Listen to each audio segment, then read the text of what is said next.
Hi everyone, in this video, by request, I would say, I'm going to give a very basic overview on bike maintenance. I would definitely consider this basic. There's so much about the bike and so much about bike maintenance that can go into much further depth than what I'm going to now.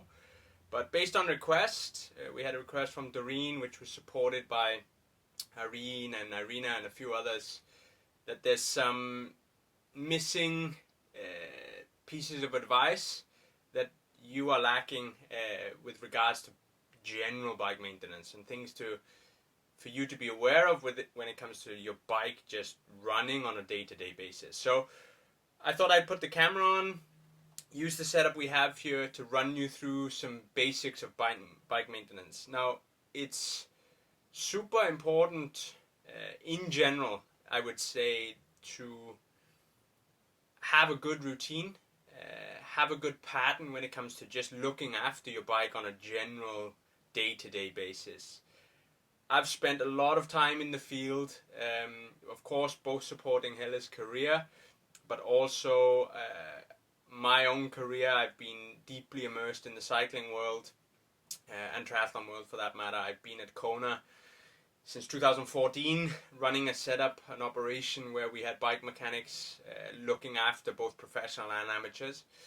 So I've been extremely exposed to bikes on race day and the professional side and amateur side. And there's one very clear distinction from the professional bikes, or at least most professional bikes, and those of the amateurs, that I have seen at least.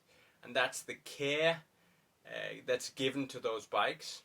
Now, to give you some concrete examples, when I was in Kona over the many years, we were handling equally as amount of professional athlete bikes as we were amateur bikes. And it was clear to see that the amateur bikes that were coming through, for the most part, and of course I'm not being stereotypical here, but for the most part, there was a lack of care given in many cases when it comes to some basic things about the bike. Now, more often than not, it comes down to cleaning of the bike, and the lack of cleaning is resulting of wear on the parts. Now, Helle was very fortunate and she will openly admit that bike maintenance was not her domain, and I took care of that for her for many years. And really the number one thing I will say to everyone is that if you have a clean bike, if you have clean drivetrain, if you have clean contact points on the bike, for the most part, you're doing a good job in caring for your bike. Now, that's just really basic, right? So what I'm going to do now is run through a bike from front to back and just give you some general pointers to think about with regards to your bike just running on a day-to-day basis. The first thing I will say is about, if you think about the front end, and first start with your wheel, right? The most important thing, like this bike has disc brakes, but those that have rim brakes, caliper brakes, you really need to make sure that your calipers, so the points of the brake that are touching the rim, are aligned to the rim. Now, as you ride, there can be a tendency that the bolt that holds those calipers in place can come a little bit loose, not to the point that the caliper is going to drop off, but loose enough that it could change the position of your caliper. And I believe it's quite common that calipers not being aligned on the rim can often cause wear on the sidewall of the tire, resulting in punctures frequently, or you'll see like a wear or a damage on the sidewall of the tire. It can cause damage to the rim because it's not braking in the contact point of the rim itself. It's either too high or too low, and then you'll have premature wear of the pads as well. So when it comes to your brakes, this is specifically for rim brakes, really just make sure that the calipers are aligned not only to the upper and the lower, but also aligned on the pad so that they touch the pad evenly. And the first thing you can do to help that is just make sure that the bolt is tight on those calipers in general, right? So that's a very basic. With regard to the tires, I would highly recommend that you get into the habit of just checking your tires before every ride. And when I say that, it's like lifting your tire up, just running through it, checking if there's any holes, any bits of glass. Here in the Nordics or in Denmark specifically, there's flintstones that are really common that get stuck in the tire. Get into that habit whenever you're riding, because there's a really high chance you prevent punctures. Especially get into that habit when it comes to racing, when you're racking your bike for racing. Now, you've probably been in a position whereby you've heard of that nightmare story where someone gets out of the swim, they get into transition and they have a flat tire. There's a number of reasons that can cause that. It can be the sun, it can be the heat onto the tire, but often it's because there's a fragment or something sticking in the tire when it is that it's racked, and then when you put pressure in with the pump, it can be that that tire will explode or get a slow flat during the swim, and when you get out you've got a flat. So one of the habits to go through, and Hella did this as a part of her transition routine, was to just check the tire, run her hands through it, check it closely, try to pull out any unnecessary fragments. She had tweezers with her in her race bag, and that's a good habit to get into even when riding on a day-to-day basis, because the last thing you want is a flat when you're out riding in training, and also when you are racing.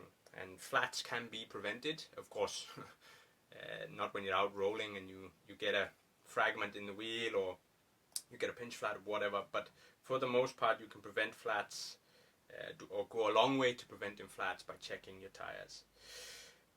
Moving from the tires to the front end, I'm not going to go into cable routing and cables and all those things, because that's something that's a given. You should be making sure that your cables are getting changed relatively frequently, once a year, 1.5 years, depending on the mileage you do, of course. I'm going to stick to the front end in regards to the bolts. Now, bolts in general across your bike are super important to have tightened down to torque. Now, when I say torque, there's often a recommendation. If I talk about the front end here on this stem, there's 2 bolts here, and I can see that there's a torque recommendation in Newton meters of 5.2 Newton meters. Make sure your bolts, and check this frequently, are tightened to the recommended torque. Have a torque wrench at home as part of your basic toolkit, because tightening down your bolts to the torque is really for a purpose of making sure that A, the bolts are tight enough, and B, that you don't over tighten the bolts to the point where you risk stripping the threads out and damaging that entire front end and that cockpit. So bolts are super key. Check them on a regular basis. I would always recommend putting some form of grease solution in all of the bolts on the bikes that you have, so that they're easy to remove and put back in again. One of the biggest problems we face today, especially in these COVID times, is a lot of people are training indoors, or even if you're training in hot climates and you sweat a lot. And sweat is the biggest contaminant for degrading parts on a bike, especially the front end. And you'll find that bolts get rusty, or they get they lose their strength, especially if they're poor quality.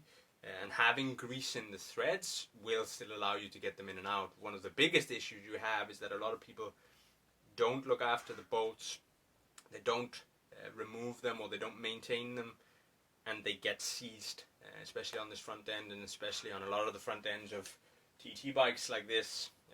And that's really, really important, because it can be really dangerous to have seized bolts that, even if they are low quality, they could even break. And I've seen that. So we actually would change Hella's front end bolts to be titanium, so that we never had a risk of them breaking, actually. So front end bolts are absolutely key. Check them to the torque as frequently as possible. Then I would say Regarding the headset again, like, it's really important here that the headset is the most exposed part of the bike where there's bearings. So you have typically two bearings in the headset. You have one at the top, one at the lower, that allows the bike to turn, obviously. Now there's a massive gap often for water or sweat or drinks and fluids to get through and into the headset. So whenever you can, I would say, at least when riding indoors, try to cover the headset, put a towel over, just to avoid any rubbish and gunk getting down there, because to replace the headset can be a relatively big job, where you need to take it in, and you just don't want your headset bearings to wear prematurely.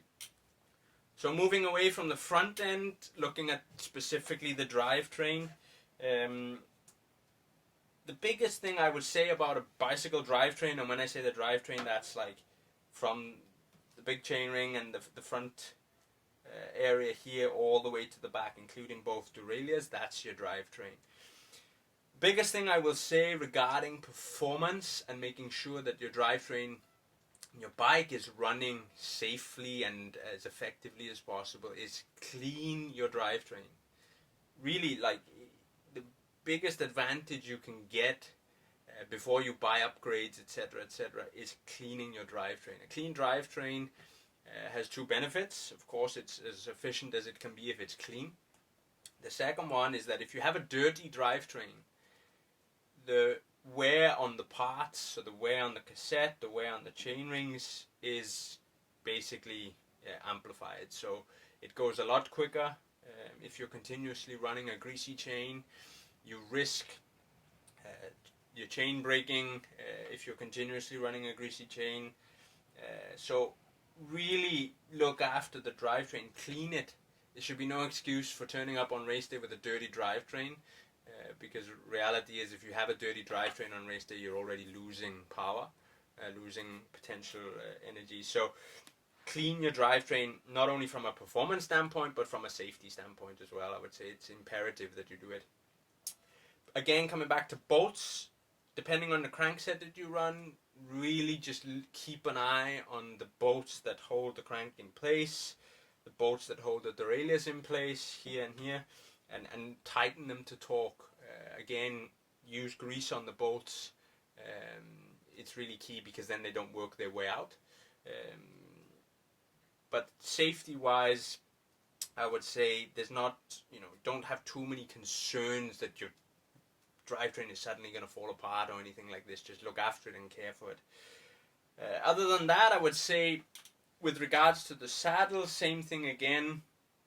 Keep an eye on the bolts here and the torque, and check them frequently. There's often those horror stories of saddles falling off or saddles moving mid-race, etc., and more often than not it's just due to poor care and poor, let's say, tender loving care. Other than that, I would say that's pretty much the basics of bike maintenance. Now, it's super basic, I know.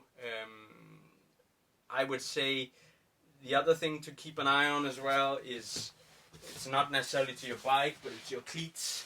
Just making sure that the bolts at the bottom of your cleats are tightened from time to time. Check your cleats occasionally to make sure that they're not chipped or they don't have any marks, like damage to them. And really, honestly, good bike care and good bike maintenance is about just looking out for the things that you have. It's really not a case of doing anything excessive. It's just about caring for the parts that you have, and placing value on keeping the parts that you have well kept and looked after. So that's really the basics. I don't have much more than that to say with regards to what you can do at home. Of course, we can go way into depth on bottom bracket maintenance, drivetrain optimization, equipment selection, etc. But for now, I really want to keep this as at the basic level, and just touch for the request that's come in from Doreen and a few others as well. So that's it. That's the really basics of bike maintenance. I hope you at least get something out of it, and please just ask any questions or give any feedback, and I'll be happy to answer along the way. Ciao!